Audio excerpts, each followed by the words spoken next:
তুমি মা বলো না মা। নমস্কার, আপনাদের সকলকে স্বাগত জানাই আমাদের অনুষ্ঠানে। আমি সুমিত্র ব্যানার্জি, আপনাদের বন্ধু, আপনাদের সঙ্গে রয়েছি। আপনারা জানেন যে মানসিক স্বাস্থ্য এই কথাটা বলা হচ্ছে এখন।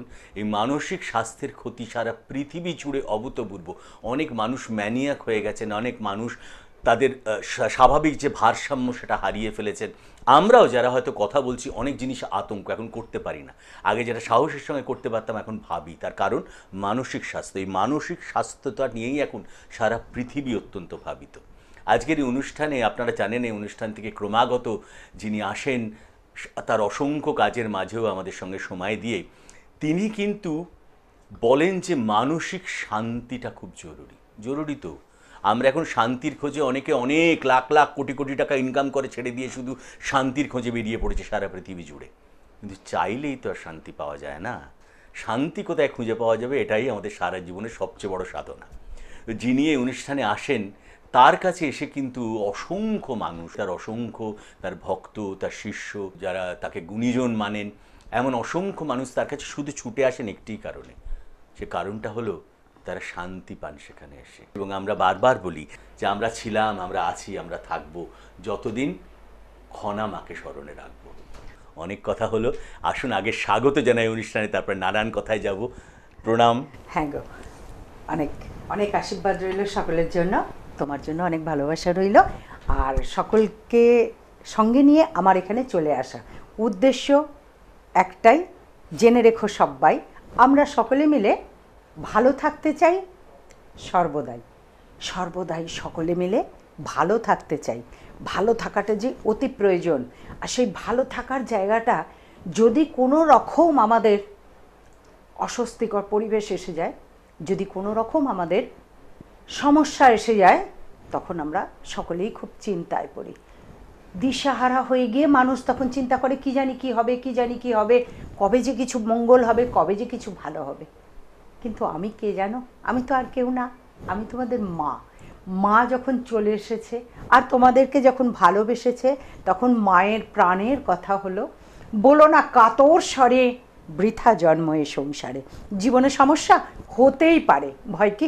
আমি তো আছি তোমাদের সকলের তরে, আর ঠিক এই মুহূর্তে আমি এসে গেছি তোমাদের সকলের ঘরে, তোমাদেরকে ভালোবাসা দেবার তরে। ভালোবাসা খুব প্রয়োজন, ভীষণ প্রয়োজন। স্বার্থ ছাড়া ভালোবাসা দুর্লভ জিনিস, হিরে সোনার চেয়েও অনেক দামি। এই প্রেম, এই ভালোবাসা, যে প্রেম ত্যাগের পরে আসন রচনা করে, জীবনে যা ধ্রুব ও অচঞ্চল, জাগে যদি সেই প্রীতি, মাটির মানুষে ঘিরি, তারে ফিরায়ও না, জীবন দেবতা যাবে ফিরি, না গো না, তাকে ফেরাবে না। মাটির মানুষে ঘিরি সেই প্রেম আসতেই পারে, থাকতেই পারে। আমরা সবাই প্রেমমত্ত হয়ে থাকতে পারি। ঠাকুর রামকৃষ্ণ তো সেই কথাই বলেছেন, সারদা মা তো আমাদের সেই পথই দেখাচ্ছেন, আমরা সেই পথ ধরেই তো চলছি। এবং আমরা যে সকল গুরু এবং পরম গুরু, পরম্পরায় গুরু, যে সমস্ত গুরুদের আশীর্বাদ নিয়ে চলছি, তাদেরও মুখের বাণী একটি কথা, প্রেম দাও, ভালোবাসা দাও, সকলকে ভালোবাসা দাও। সেই ভালোবাসা সকলেরই পাওয়ার আশা, কিন্তু সেই ভালোবাসা যেখানে পায় মানুষ কিন্তু সেখানেই ছুটে যায়। আজকের দিনে ভালোবাসা পাওয়াটা খুব কষ্টকর, কারণ ভালোবাসার একটা বড্ড বেশি বিনিময় হতে থাকে। সেই বিনিময়কে বিনয় করে তবে ভালোবাসার হাত ধরে চলতে হবে। তো সেই জায়গায় চলতে গেলে আমাদেরকে মনের জোর বাড়াতে হবে, মনের জোরটা ভীষণভাবে দরকার। আমি একটুখানি বলে দিই আপনাদেরকে, মাকে আমরা পেতে পারি যে বুধবার দিন আমাদের সঙ্গে দেখা হবে বারাসাত যশোর রোড হাটখোলা মোড় পুরনো শিব মন্দিরের কাছে বিবেকানন্দ অ্যাপার্টমেন্টের 3 তলায়, বুধবার। প্রতি শুক্রবার দিন Bonhooghly petrol pump stoppage handicap হসপিটালের সামনে 28 নম্বর ঋষি অরবিন্দ সরণি, এবং প্রতি শনিবার দিন ঢাকুরিয়ায় 5 নম্বর কালীবাড়ি লেন, ঢাকুরিয়া কালীবাড়ির একদম কাছে এখানে দেখা হবে। 9831070429, 9831058429, 9433202277, যে কোনো একটা নাম্বারে ফোন করে নিয়ে আসবেন। সত্যি কথা, চারিদিকে যা যা দেখছি অস্বস্তি, একটা মনের মধ্যে শরীরের মধ্যে অস্বস্তি, অসুস্থতা, প্রতিটি মানুষই যেন কিছু না কিছু রোগগ্রস্ত হয়ে গেছে। এই রোগগ্রস্ত হয়ে যাওয়াটা বড় কষ্টের বিষয়, কিন্তু সেটাকে মন থেকে সারাতে পারছে না। কিছু রোগ আছে সত্যিকারের রোগ, যেটি ডাক্তার দেখানো হয়, যেটি ব্লাড টেস্ট করতে হয়, যেটি ট্রিটমেন্ট করতে হয়, ভালো করে সারাতে হয়। আর কিছু রোগ আছে যেটা মানসিক রোগ, যেটা মনের একটা বিকার, মানসিক একটা কষ্ট। সেই কষ্টটাকে সারানোর জন্য যেমন ভালো ভালো কিছু পুস্তক পড়ার দরকার, যেমন নিত্য গীতা পাঠ শোনার দরকার। আমি বলছি, আমি আর কেউ না, আমি তোমাদের মা। মনের শান্তি পাওয়ার জন্য সব থেকে বেশি বড় পুস্তক হচ্ছে গীতা। গীতার চেয়ে বড় পুস্তক আর কিছু হয় না। কেউ পড়বে, কেউ শুনবে, কেউ পাঠ করবে, কেউ শুনবে। এমনিভাবে স্থির মনে প্রতিদিন একটা টাইম করে বেঁধে নেওয়া একটা সময় করে যদি তোমরা গীতা পাঠ শুনতে থাকো, পড়তে থাকো, তাহলে মনের শান্তি পাবে, জীবনের মানে খুঁজে পাবে, জীবনের সার খুঁজে পাবে। জীবনের সার শুধু এই সংসার নয়, কিন্তু তার বাইরেও কিছু আছে, কর্তব্য আছে, কাজ আছে, ধর্ম আছে, সৎ আছে, সত্যতা আছে, পবিত্রতা আছে, প্রেম আছে। এইগুলোকে বেছে নিতে হবে। নিঃস্বার্থ প্রেম বাঁচতে গেলে যদি একটি পুস্তক পড়তে হয়, তাহলে বলবো, সবার কাছে হাত জোর করে বলবো, গীতা পড়ো, জীবন গড়ো। গীতা শোনো, জীবনে অনেক কিছু অজানাকে জানো। গীতা পড়লে অজানাকে জানা যাবে, আর গীতা পাঠ করলে জীবনকে গড়া যাবে। তাই গীতা পাঠের ভীষণ প্রয়োজন আছে। গীতা পাঠের দ্বারায় আমাদের জীবন আমরা পবিত্র। যেমন কিরম যেন গীতা পাঠটা কীরকমভাবে নিতে হবে, প্রচুর পিপাসা পেয়েছে, প্রচুর জল পিপাসা পেয়েছে, সেই সময় যদি একটু স্নিগ্ধ জল পেয়ে শরীরটা ভালো হয়, ঠিক সেরকম মনের পিপাসা মেটাতে গীতার উপরে রাখো ভরসা। সেই গীতা পাঠ করলে মনের পিপাসা মিটবে, মানসিক শান্তি হবে। মানসিক শান্তির জন্যে প্রচুর অনেক কিছু জানার প্রয়োজন, কিন্তু জানতে পারবে কে? যার নিজের মনের শান্তি নেই, সে কি করে জানবে? মন যার অশান্ত, শরীর যার ক্লান্ত, সে কি করে জানবে কোথায় শান্তি পাওয়া যাবে?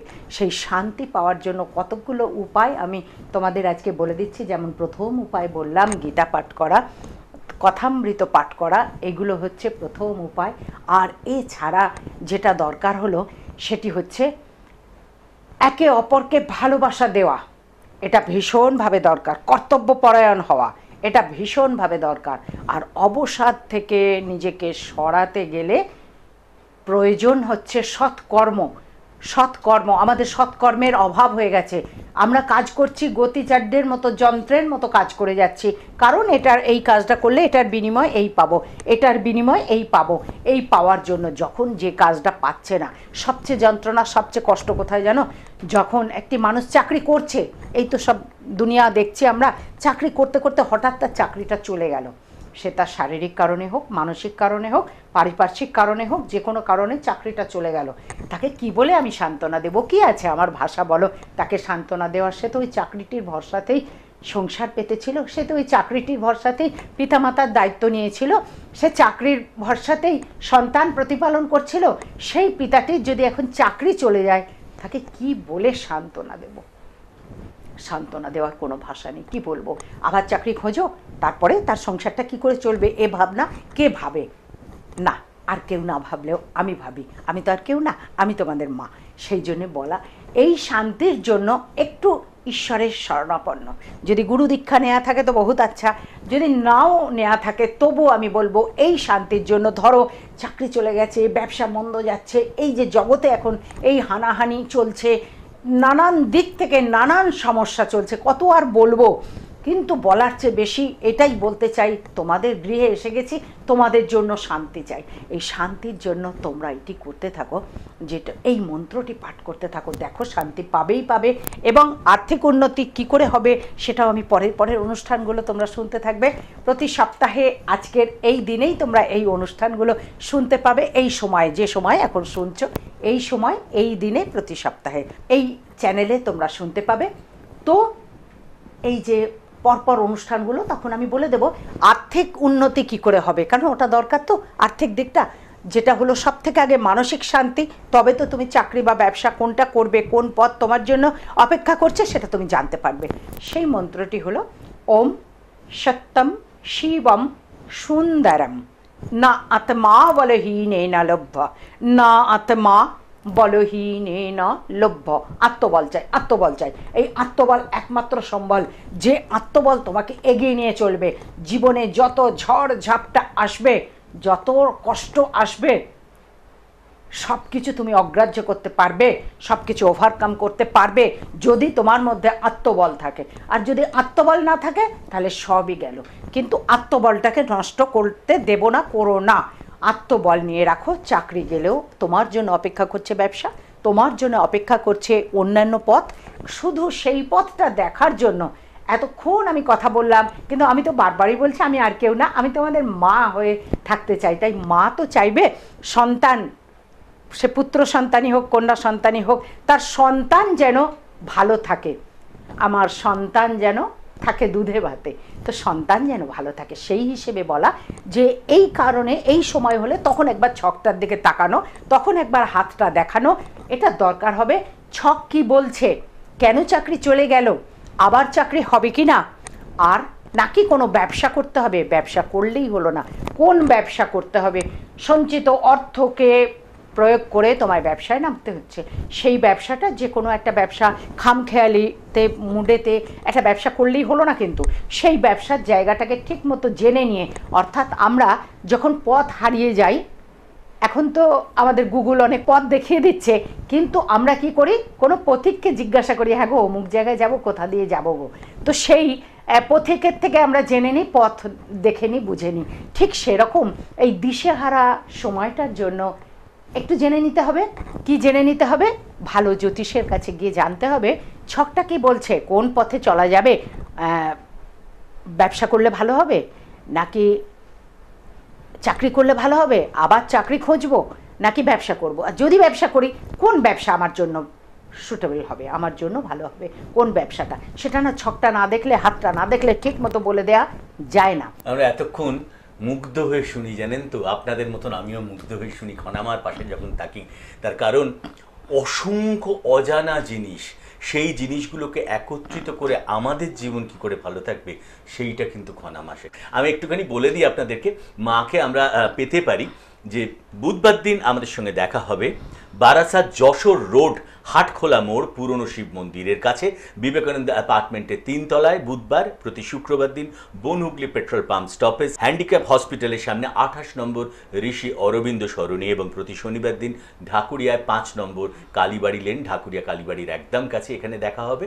9831070429, 9831058429, 9433202277, যে কোনো একটা নাম্বারে ফোন করে নিয়ে আসবেন। খনামায়ের আপনারা জানেন একটি বইও রয়েছে, জীবনচক্রে জ্যোতিষ, তার প্রভাব ও তার প্রতিকার। এটা সব জায়গায় পাওয়া যায়। যদি না হয় আমাদের হেল্পলাইনে দেখুন স্ক্রলে যাচ্ছে, সেখানে ফোন করলেও আপনি বইটা পেতে পাবেন। আপনার জীবনের শান্তির অন্যতম অংশ এই বইটা কিন্তু হতে পারে। এমন একজন মানুষ যিনি বলেন, যার নেই কোষ্ঠী হাতি তার যষ্টি। এবং আমি বারংবার বলি, যারা দূর দূরান্তরে রয়েছেন, আসতে পাচ্ছেন না, যদি উনি একটা কথা বলেন যে আমার সঙ্গে তার যদি ওয়েভলেন্থের মিল না হয়, তাহলে সেই সুমিত্র আমার কাছে এসে পৌঁছতে পারবে না। অনেকেই আছেন। সুতরাং আমি বলবো যে এখানে দাঁড়িয়ে যে আপনারা একবার আসুন, এটা তো অপশন।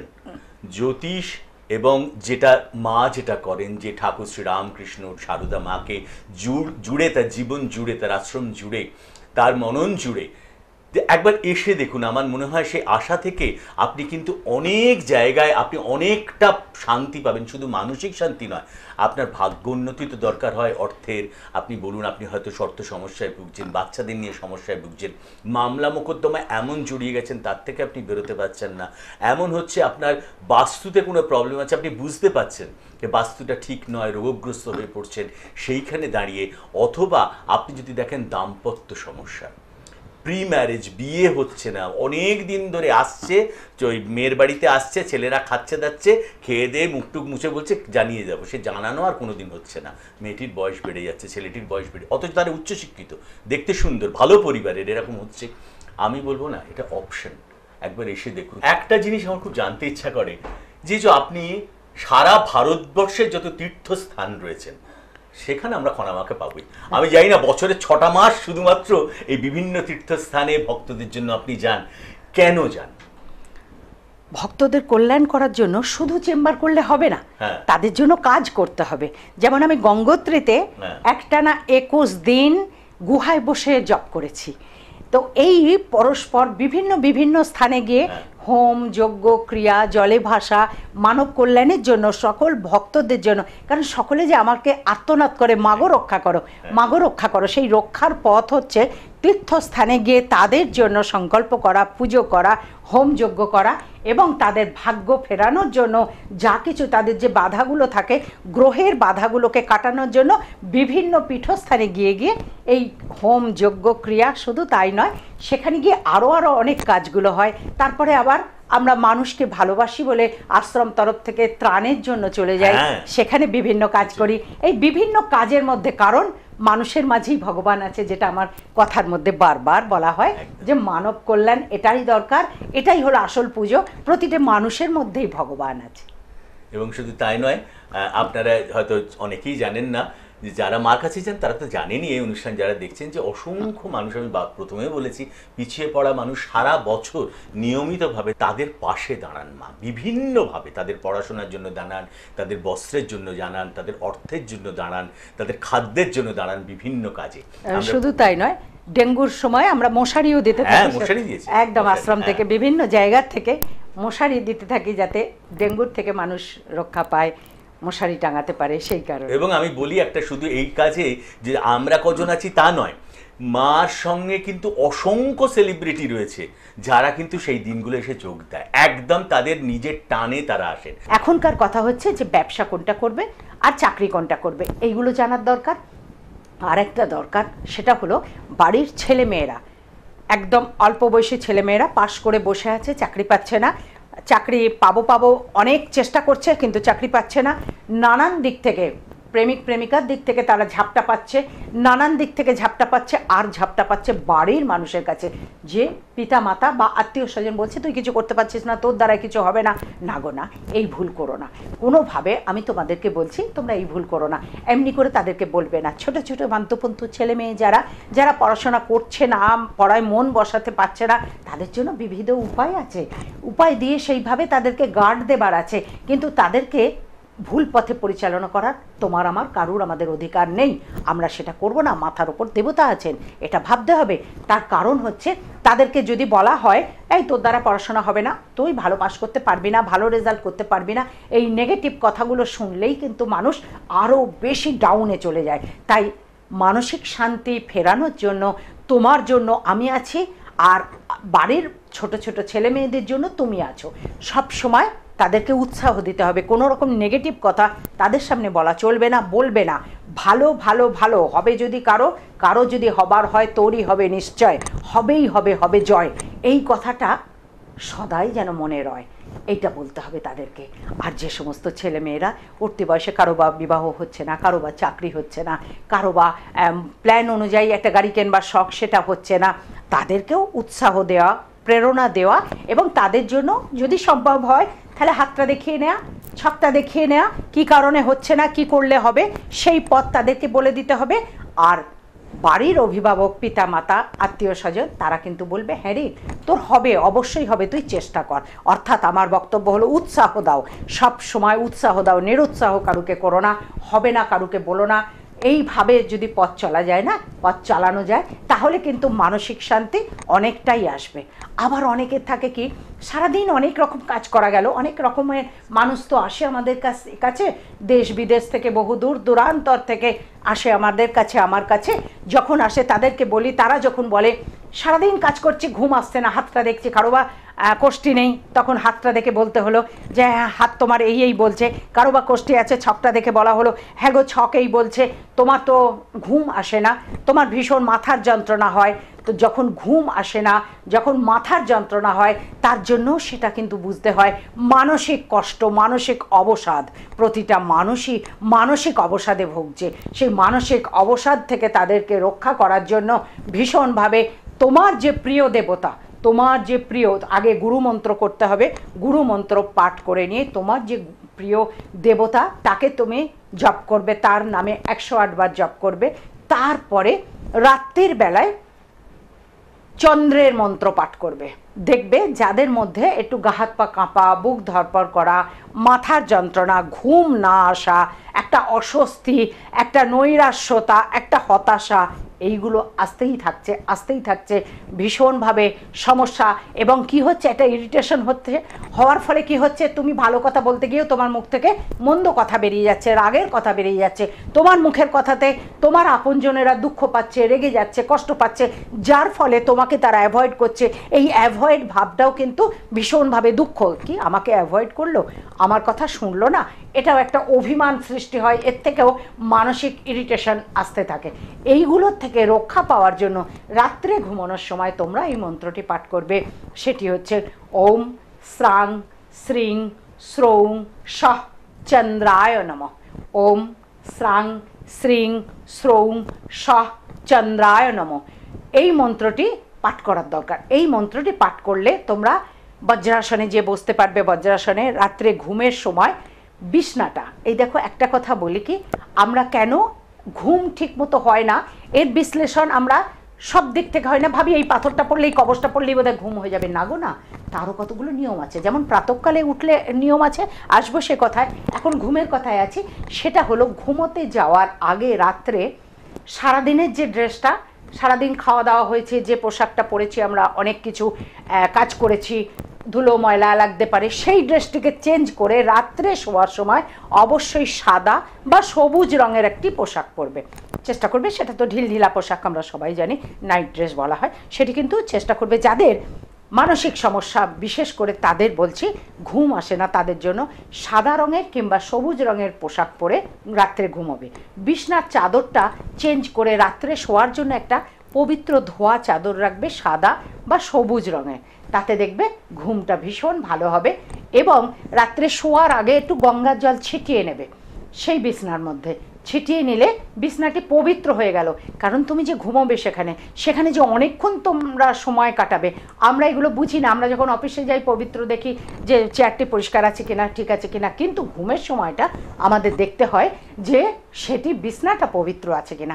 সেই পবিত্র বিছনাতে আমরা যদি ঘুমোই এবং সেখানে গিয়ে যদি এই মন্ত্রটি পাঠ করতে পারি, তাহলে কিন্তু ঘুম আসবে, মানসিক শান্তি হবে, অবসাদ কেটে যাবে এবং মাথার যন্ত্রণা, মনোকষ্ট, এগুলোর থেকেও তোমরা রক্ষা পাবে। আমরা তো মায়ের কথা শুনছি, মায়ের বিশাল এই কর্মকাণ্ডের কিছু কিছু ঝলক আমরা একটু চলুন দেখে নিই।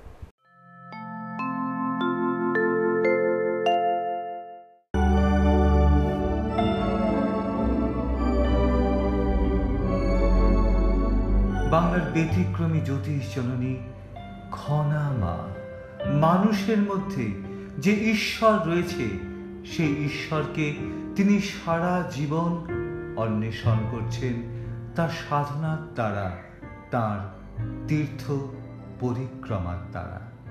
এবারের তীর্থ পরিভ্রমণে দেবী ত্রিপুরেশ্বরী মন্দির।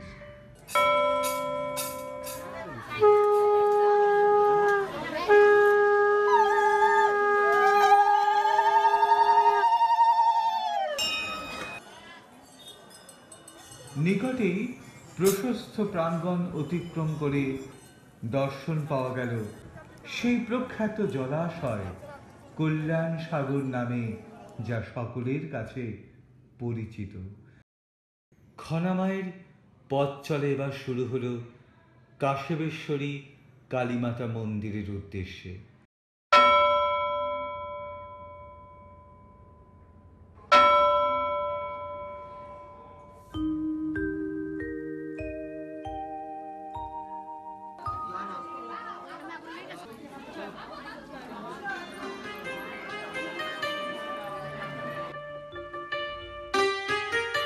কাশেবেশ্বরী কালী মন্দিরের পর খনামায় এলেন কাছেই ভারত বাংলাদেশ সীমান্তে। দেখতে পেলেন ভারত মাতার পূজারীদের, যাদের কর্ম এবং ধর্ম সর্বদাই ভারত মাতাকে রক্ষা করা। না, এখানে কোনো ফুল বেলপাতা লাগে না, এদের পুজোর ধরনটাই আলাদা। এরা নিজেদের জীবনকে উৎসর্গ করেছেন ভারত মাতার চরণে। এদের জীবন দর্শনই হলো জননী জন্মভূমিশ্চ স্বর্গাদপি গরীয়সী। তাদের সঙ্গে অনেক কথা বললেন বাংলার জ্যোতিষ জননী খনা মা, যারা নিশ্চিন্তে আমাদের ঘুমোতে দেন, শান্তিতে বাঁচতে দেন, সদাই আমাদের রক্ষা করে চলেছেন ভারত মাতার সেই বীর সন্তানরা। কিছুক্ষণ আলাপ পরিচয়ের পর সেই বীর জওয়ানরা আমাদের খনামাকে অনুরোধ করলেন নিত্য পূজার মন্দিরে তার হাতের শিঙাটি বাজানোর জন্য।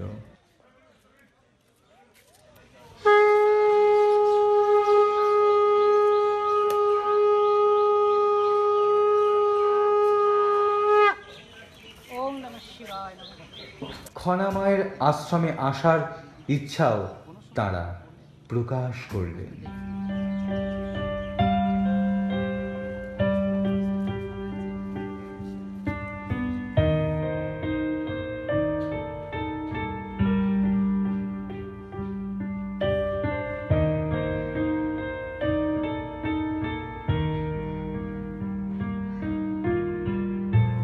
এবারে খনামা এলেন প্রখ্যাত জগন্নাথ দেবের মন্দিরে।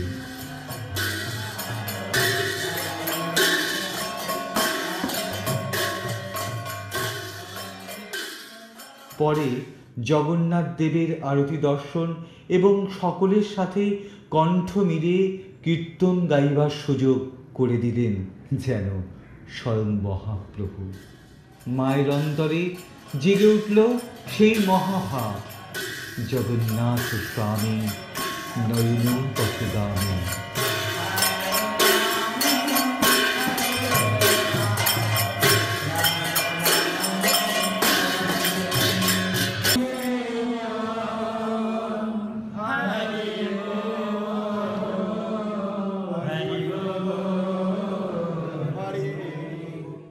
এ এক অপূর্ব দৃশ্য। স্বয়ং হস্তি খনামাকে আশীর্বাদ করছেন। এতেই বোঝা যায় সকল দেবদেবতাই খনামায়ের আরাধনায় প্রসন্ন হয়েছেন। খনামা কিন্তু তাঁর গুরু তৈলঙ্গ স্বামীর আদেশ অনুসারে হোম, যজ্ঞ ও তীর্থ দর্শন করার পর জলে ভেসে তপস্যায় পূর্ণতা নিয়ে আসেন। হয়তো তৈলঙ্গ স্বামীর শিষ্যা বলেই খনামায়ের পক্ষে এত সহজ সাবলীলভাবে জলে ভেসে তপস্যা করা সম্ভব। আমি একটুখানি বলে দিই আপনাদেরকে, মাকে আমরা পেতে পারি যে বুধবার দিন আমাদের সঙ্গে দেখা হবে বারাসাত যশোর রোড হাটখোলা মোড় পুরনো শিব মন্দিরের কাছে বিবেকানন্দ অ্যাপার্টমেন্টের 3 তলায় বুধবার। প্রতি শুক্রবার দিন Bonhooghly petrol pump stoppage handicap হসপিটালের সামনে 28 নম্বর ঋষি অরবিন্দ সরণি, এবং প্রতি শনিবার দিন ঢাকুরিয়ায় 5 নম্বর কালীবাড়ি লেন, ঢাকুরিয়া কালীবাড়ির একদম কাছে এখানে দেখা হবে। এবং আমাদের স্ক্রলে তো নাম্বারগুলো যাচ্ছে, তবু আমি নাম্বার একবার বলে দিচ্ছি, আপনারা দয়া করে একটু আগে ফোন করবেন, আপনাদের সুবিধার জন্য এসে যেন বসে থাকতে না হয়। 9831070429, 9831058429, 9433202277, 8335017039, যে কোনো একটা নাম্বারে ফোন করে নিয়ে আসবেন। আমরা ছিলাম, আছি, থাকবো যতদিন খনামাকে স্মরণে রাখবো। আমরা অনুষ্ঠান শেষ করবো মায়ের কথা দিয়ে। বেশ, মনের কথা বলে যেতেই হবে আমায় এখন চলে। সময় একথাই দিচ্ছে বলে আমি কথা দিলাম আবার আসবো চলে ঠিক সময় হলে। কারণ তোমাদের ভালোবাসি বলে বহু আশা নিয়ে আমি এলাম এই পৃথিবীতে। মানুষের মাঝে ভগবান আছে সেটি খুঁজে নিতে। তোমাদের সকলের চৈতন্য হোক, তোমাদের সকলের মঙ্গল হোক। মঙ্গলময় ঈশ্বর সদাই তোমাদের ভালোবাসুন। তোমরা সকলে অনেক ভালো থাকো, অনেক ভালো থাকো, অনেক ভালো থাকো। নমস্কার। তুমি মা